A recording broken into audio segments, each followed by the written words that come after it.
Thank you. Further debate? The member for Kitchener-Conestoga. Mr. Speaker, I am pleased to take this, Madam Speaker, I'm pleased to take this opportunity to respond to Bill 2, or as the government likes to call it, the Healthy Homes Renovation Tax Credit Act. You know, when you say that name, it sounds pretty good. It uses some of the right words: healthy, credit, and act. This government has gotten very good at naming things to make them sound better, or to hide what they're really doing. Take, for example, the legislation that gave us the HST. Back then, the Liberals called it the Ontario Tax Plan for More Jobs and Growth Act. How'd that turn out? The name sounded great.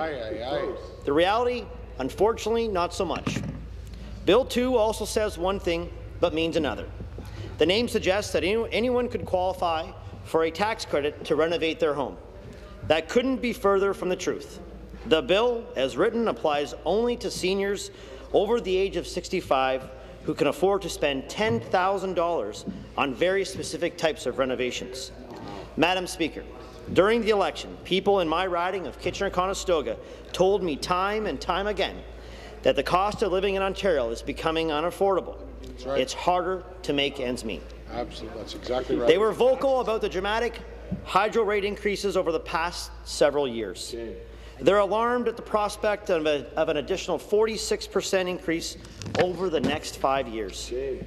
From Baden to Breslau, Kitchener to Elmira, everywhere I went, people expressed their dissatisfaction with Ontario's insurance rates, which are the highest in Canada. They were dismayed that despite promised tax increases for health care, services like eye exams, chiropractic and physiotherapy services, preventative care is being removed from OHIP coverage. As the MPP for Kitchener-Conestoga, every day I receive letters, emails, phone calls, and even messages through social media telling me that government needs to focus on priorities like job creation and getting government spending under control. Folks in my riding are asking for help dealing with problems with the WSIB. They're asking for help protecting their right to choose the daycare provider they feel is most appropriate for their children. They want to say in what happens in their own communities when it comes to the placement of wind turbines, like my colleague here from Prince Edward Hastings, and biogas plants, among other things. They're not asking for new government programs that cater to a very small niche. They don't believe that when government gets bigger, it becomes more helpful. In fact, very much the opposite. People in Kitchener-Conestoga, as in the case of the other 12 ridings the Liberals lost in October's election, some of my colleagues are here today because of it, see a much greater benefit in programs that benefit the majority of Ontarians, like removing the HST from home heating and hydro bills. They'd rather be giving a break on their day-to-day expenses than be sold on a government scheme that ignores those who need help the most, while giving a break to a small percentage that don't need it. The opposition parties don't always agree, but one thing we do agree on is the need for broad-based relief for Ontario families, not the very, very narrow relief proposed by this bill. Every member of the legislature wants to help seniors stay in their own homes as long as possible. But the problem with this bill is that people who need the help the most don't have the money to qualify for this tax credit. Has the Liberal government become so out of touch with the reality faced by many seniors that they actually believe a senior making $25,000 will spend 40% of their income on home renovations to get less than 1% of their total income back? The McGuinty Liberals are dreaming in Technicolor if they think this latest scheme will eventually help those it claims to. What's more alarming is that one after another, members on the government side have stood up to defend the math on this bill, to defend the rationale behind spending maybe $64 million or maybe more, because no one seems to know how much this program will actually cost. Last week, the Drummond Commission made it painfully clear.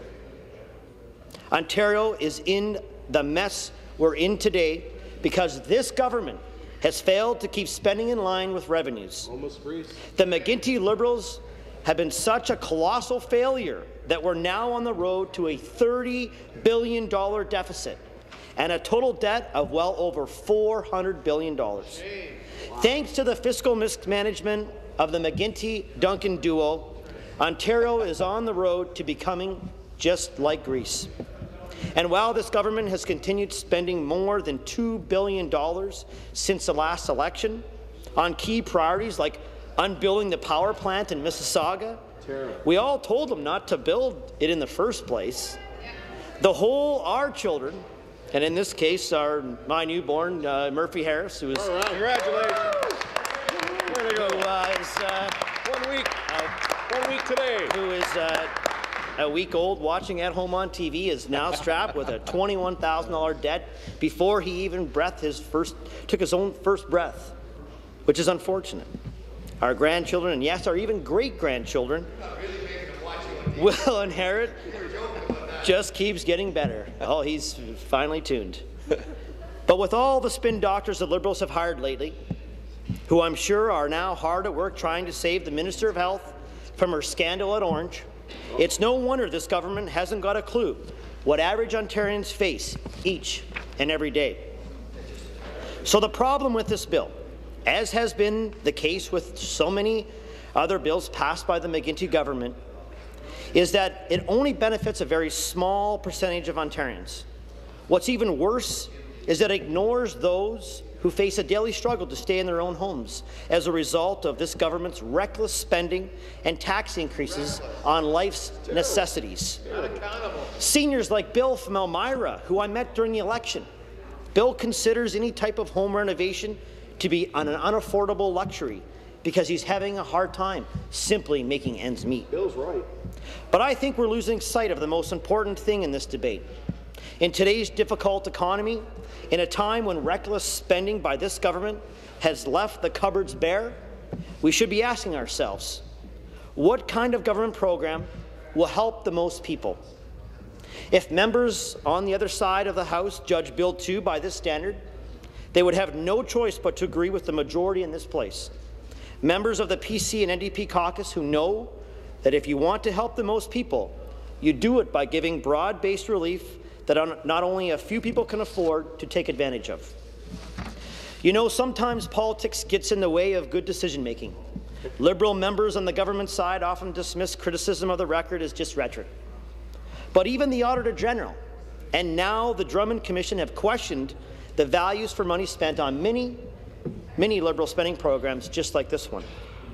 Unfortunately, as the Globe and Mail, Toronto Sun, National Post, and our friends even at the Toronto Star have reported, this government has dug Ontario a hole so deep that it will take austerity measures that have not been seen before in Canada to get this province back on track. To kickstart a recovery and avert Ontario's bankruptcy, the McGuinty Liberal government must declare a quarantine zone around the public purse. No more new, uncosted, one-off spending incentives like this one.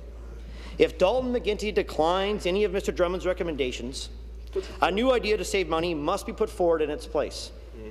And the government needs to act on the ideas put forward by the Ontario PC caucus and our leader, Tim Hudak, including a public sector wage freeze, introducing competition in public services, and implementing pro-growth policies such as apprenticeship reform. In the weeks leading up to the release of the 2012-2013 Ontario budget, the government should be focusing on these priorities, not looking for ways to spend more monies we don't have on new programs that offer questionable results. Thanks to this government, Ontario is no longer the economic powerhouse it once was. Now we've yielded that to titles like Alberta, Saskatchewan, BC, and even Newfoundland. If Ontario is ever to regain our economic strength, if Ontario is ever to again become the destination of choice for new immigrants, we need to get our fiscal house in order.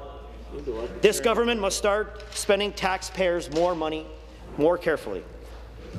It's time the McGuinty Liberals stopped acting like they still had a majority. It's time for the Premier and all members of Cabinet to listen to the new majority in this legislature, those seated on this side of the House. That's a great sign.